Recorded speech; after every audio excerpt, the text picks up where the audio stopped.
মন্দিরের উপর থেকে দেখতে কেমন লাগছে দেখো।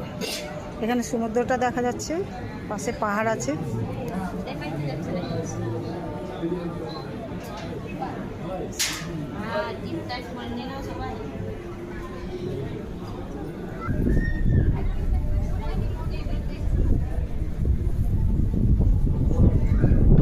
তিরুপতি মন্দির বললো না?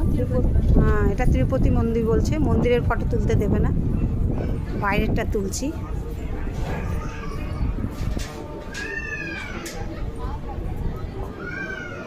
এই যে ভেতরে মন্দির আছে, তুলতে দেবে না। হ্যাঁ।